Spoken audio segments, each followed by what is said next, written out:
ये तो कम ही मात्रा में पाए जाते हैं ना, इसलिए जिनको डेंगू वगैरह होता है ना उनका प्लेटलेट देखिएगा धड़ाधड़ गिरेगा, 2 दिन के अंदर खत्म हो जाएंगे, कहानी मर जाएंगे। इसलिए जिसका भी डेंगू हो और प्लेटलेट 60-70 हजार के आसपास, ध्यान से समझिए भाव, ब्लड का जो 60% भाग है वो प्लाज्मा है, 40% ही भाग है जो क्या है, रुधिराणु। क्या है? रुधिराणु में मेनली आरबीसी, डब्ल्यूबीसी और प्लेटलेट क्या पाया जाता है? प्लेटलेट पाए जाते हैं। मेल ये तो कम ही मात्रा में पाए जाते हैं ना, 40%। कितना पाया जाता है? 40। ज्यादा हिस्सा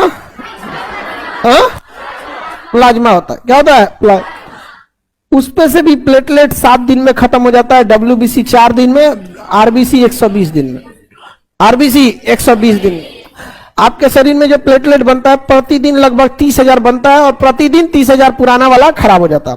आज बना 30,000, फिर कल बनेगा 30,000, 60, फिर 30,000, फिर 30,000, फिर 30,000, फिर 30,000, 7 दिन में 7 तरीके 21, लगभग 2 लाख। यानी एक हफ्ता में कितना बन गया? 2 लाख।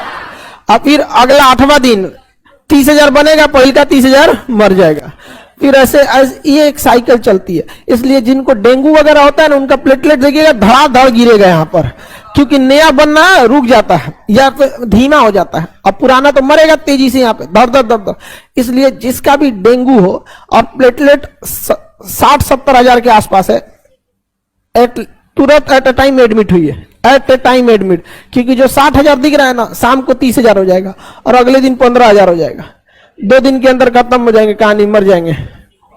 20 हजार प्लेटलेट के बाद डॉक्टर कॉन्फिडेंस में नहीं कह सकता है कि बचा लेंगे।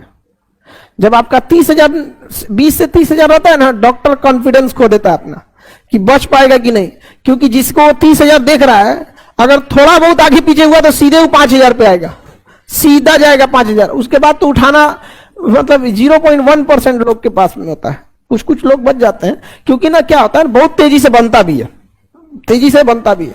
इसलिए कभी भी आप लोग को ना इस सबसे लापरवाही नहीं कीजिएगा डेंगू में। जब तक 1 लाख है तब तक ठीक। प्लेटलेट के लिए सबसे जरूरी होता है फल वगैरह खाना। उसमें 3 चीज सबसे जरूरी होती है। प्लेटलेट गिरने से रोकना सबसे जरूरी है। देखिए कीवी वगैरह ये कोई इलाज नहीं है, ये तो आपको जानकारी है कि ये काम आता है। किस काम में आता है पता नहीं है। एक गिलोई का लिक्विड होता है ना, गिलोई, वो प्लेटलेट गिरने से रोक देता है। बाकी आप कुछ खाइए ना खाइए, गिलोई जरूर ले लीजिए, क्योंकि भाई प्लेटलेट बने ना बने बाहर में जैसे गिर मत यार, तुम कम से कम 1 लाख पे रुके रहो। मेन क्या चीज होता है? गिलोई। बाकी जितनी चीजें हैं ये प्लेटलेट बनाने के काम में आता है, जिसमें 2 चीजें बहुत तेजी से बनाती है, बकरी का दूध और एलोवेरा का जूस।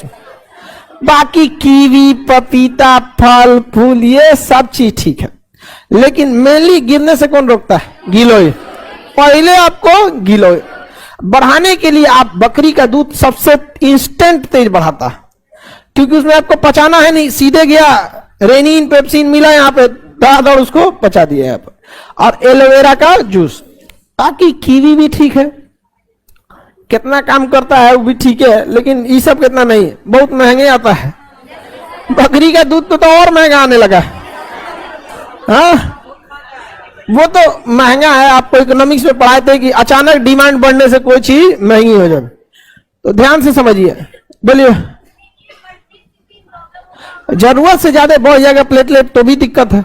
हर चीज की एक कैपेसिटी है ना शरीर में रखने की। जैसे हमारे पास कैपेसिटी है एट ए टाइम 5500, यानी 5,500 लड़कों को हम एकोमोडेट कर सकते हैं एट ए टाइम। आ गया 12,000 तब, बिकॉज एट ए टाइम हम इस क्लासरूम में एकोमोडेट कर सकते हैं।